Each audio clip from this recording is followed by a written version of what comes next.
Hey, coming up, Tiny House Summer Camp 5, fully hands-on in the backwoods of Vermont off-grid on a 10-acre spread, demos, live speakers, camping, and so much more. It is the Anti-Hotel Ballroom Stare at a Slideshow Workshop. RelaxShacks.com for details.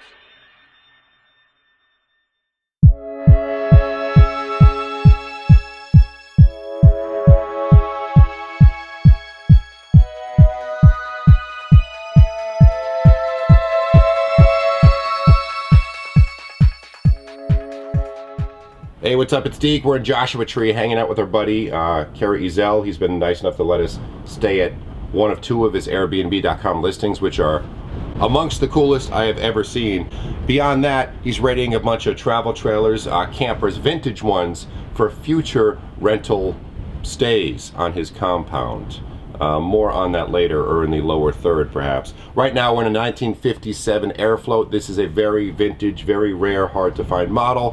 While I don't know a ton about this and Cary is off elsewhere, I want to give you guys a tour of it as we walk around to kind of point out some of the cool features of this particular model. One, like I said, that's very hard to find. We are going to feature a similar model we shot in Florida recently, one that was like 99% legit, owned by Hugh Hefner of Playboy fame at one point in time. Keep an eye out for that. But this one here, visually want to give you a tour as to what is going on in this space. And a lot of it you're going to see, I was going to say, is parallel with what you find in the tiny house movement, but it's the other way around. A lot of what you see in here was ripped off and used by the current tiny house movement. For example, little space saving things for all these nooks and crannies that would otherwise be kind of unused.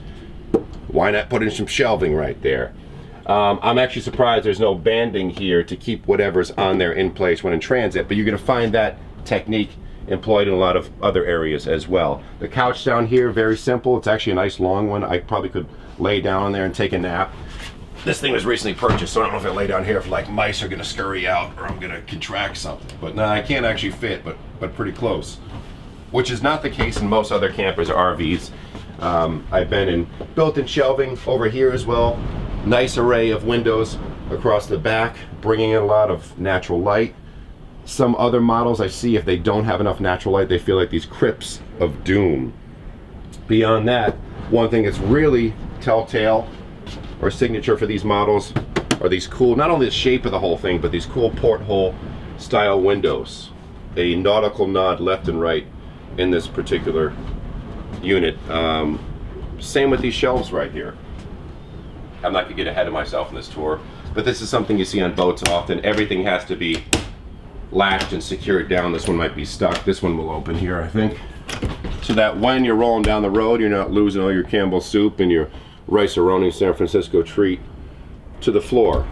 And as these open, you have this little latch up here. They stick against the roof, so it's not so cumbersome to get out that aforementioned soup.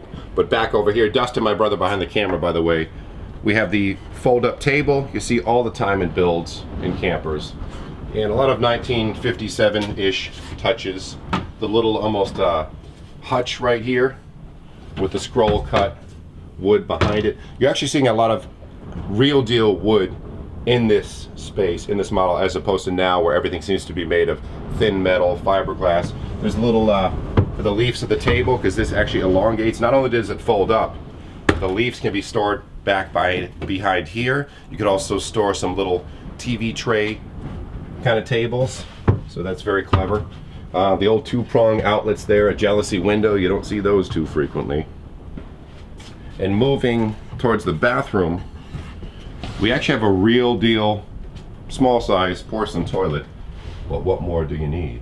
And the sink there, where when you're sitting down you almost have to tuck in your legs beneath it, but they are trying to design to save space, so it does make sense. A little shower in there.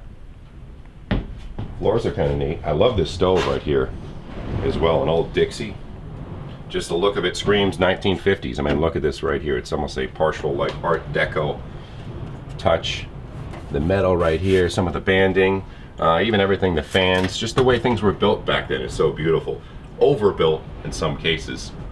A lot of ventilation up in the ceiling. You have not one but three different port vents, two of them being circular to tie in with the motif over there. Quite a bit of storage.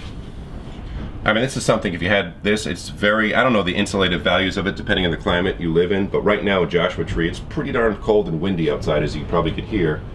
But inside here, without a heat source, it is actually kind of nice. So quite a bit of storage, still slide very nicely. A testament to the craftsmanship of the 57. A wardrobe space in here, I imagine, or is this, no, probably a fridge pops in right here. Where are we? Yep, refrigerator would be right there. Some tall closets as well where you could hang some full-out jackets, dresses.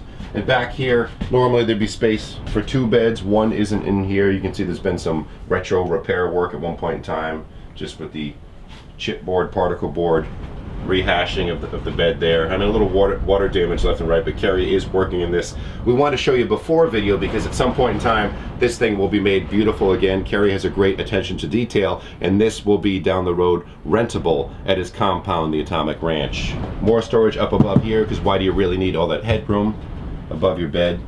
Those circular windows, which I love, probably even finding replacements for those. The true real deal ones for the 57 would be cost prohibitive if you can even find them at all. Built-in magazine racks, and again the jealousy windows, which definitely denotes that this thing is fairly old school. But you look at it overall, just the way it's kept open, this whole lane of space right here, it makes the space feel quite a bit bigger than it really is. I can't stand here, but in the rest of it I can at 6'4", except for this little ridge here. But it's a beautiful, beautiful trailer. We just want to share it with you guys. Again, I'm Deke from RelaxShacks.com. Subscribe if you'd be so kind, and thanks for watching.